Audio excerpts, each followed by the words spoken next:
ദിയാകൃഷ്ണയും കുടുംബവും വീട്ടിലെ പുതിയ അതിഥിയെ വരവേൽക്കാനുള്ള തയ്യാറെടുപ്പിലാണ്. വീട്ടിലെ എല്ലാ അംഗങ്ങൾക്കും യൂട്യൂബ് ചാനൽ ഉള്ളതുകൊണ്ട് തന്നെ ഒട്ടുമിക്ക വിശേഷങ്ങളും ചാനൽ വഴി തന്നെ പുറത്തു വരാറുണ്ട്. ഏറ്റവും ഒടുവിലായി കുട്ടിക്ക് വേണ്ടിയുള്ള സാധനങ്ങൾ പർച്ചേസ് ചെയ്ത കണ്ടന്റായിരുന്നു മെയിൻ വീഡിയോയായി വരുന്നതും മിക്കതും ട്രെൻഡിംഗ് ലിസ്റ്റിൽ ഇടം പിടിക്കുന്നതും. ഇതിനിടയിലാണ് ഒരു വീഡിയോ വിമർശനങ്ങൾ നേരിട്ടത്. ആ വീഡിയോയ്ക്ക് പിന്നിലെ യാഥാർത്ഥ്യം ഇതാണ്.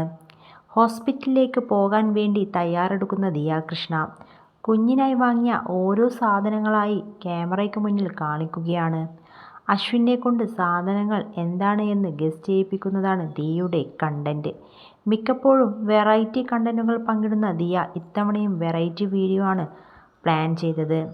ദിയ ഉദ്ദേശിച്ച രീതിയിൽ വീഡിയോ ആളുകളിലേക്ക് എത്തിയെങ്കിലും ചിലർക്കത് നെഗറ്റീവായിട്ടാണ് ഫീൽ ചെയ്തത്. അത് മറ്റൊന്നുമല്ല, അശ്വിനെ കളിയാക്കി എന്ന തരത്തിലാണ് വീഡിയോ വ്യാഖ്യാനിക്കപ്പെട്ടത്. അശ്വിനെ സിന്ധുവും ദിയയും കളിയാക്കുന്നു എന്നായിരുന്നു പലരും പരാതിപ്പെട്ടത്. എന്നാൽ യാഥാർത്ഥ്യം മറ്റൊന്നാണ്.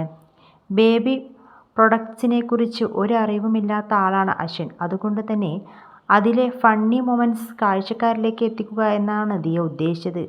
എന്നാൽ ഫണ്ണിയായി കണ്ടന്റ് എടുക്കുന്നതിനു പകരം ദിയയും സിന്ധുവും അശ്വിനെ കളിയാക്കിയെന്ന രീതിയിലായി സൈബർ അറ്റാക്ക്. നമ്മൾ തിരുവനന്തപുരത്തുകാർ ഉള്ളത് മനസ്സ് തുറന്ന് പറയും, അത് കളിയാക്കുന്നു എന്ന് തോന്നുന്നതാണ് എന്നുള്ള കമന്റുകളും ഇപ്പോൾ വീഡിയോയിൽ നിറയുന്നുണ്ട്. അശ്വിൻ ചേട്ടനെ ഇങ്ങനെ കളിയാക്കരുത്, പാവത്തിന്റെ മുഖം കണ്ടില്ലേ, കാണുന്ന ഞങ്ങളുടെ മനസ്സ് വേദനിക്കുന്നു, പബ്ലിക്കായിട്ട് ഇങ്ങനെ ഇൻസൾട്ട് ചെയ്യല്ലേ, ആദ്യമായിട്ടല്ലേ അശ്വിൻ ഇതൊക്കെ കാണുന്നത് എന്നിങ്ങനെ നീളുന്നു കമന്റുകൾ. അതേസമയം അധികം വൈകാതെ എത്തുന്ന കൺമണിക്കായുള്ള പ്രാർത്ഥനയും ആരാധകർ പങ്കിടുന്നുണ്ട്.